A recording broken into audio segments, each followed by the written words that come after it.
this is an extremely capable, dedicated, wise group of activists we have working on the issues associated with Fukushima, Indian Point, Oyster Creek, and all the other nuclear facilities in this country.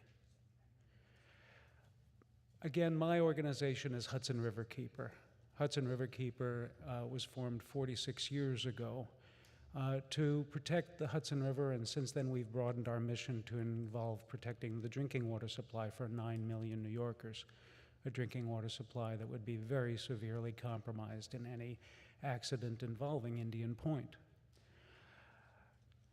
We've been focusing on the Indian Point issue because of its impacts on marine populations for decades.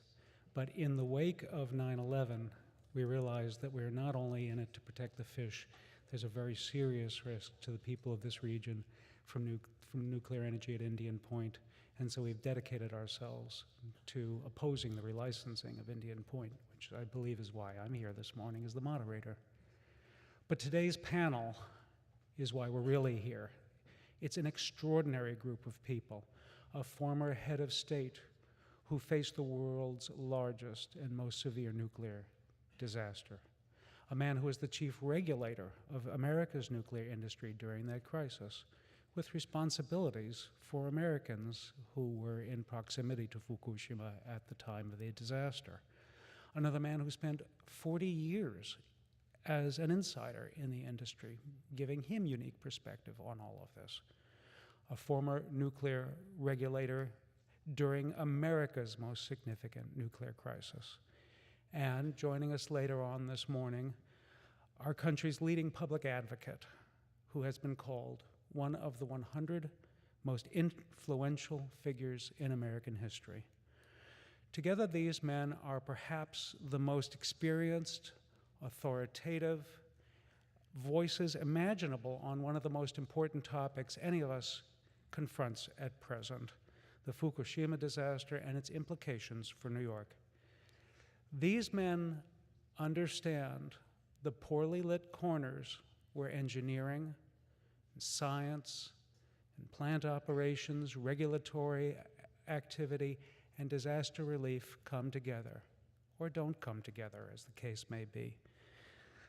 Those who are former public officials have had access to the briefings that those of us in the audience will never see. They've talked with the experts in the context of these severe disasters, and they are going to bring us information that we would otherwise never have an opportunity to hear. So this is a wonderful opportunity for us all this morning. And those of you who are listening and watching online, or those of you who have access to cell phones, which I'm sure you've turned the sound off on by now, or will after I say this, please let your friends and your colleagues know of the opportunity to see this presentation on live stream.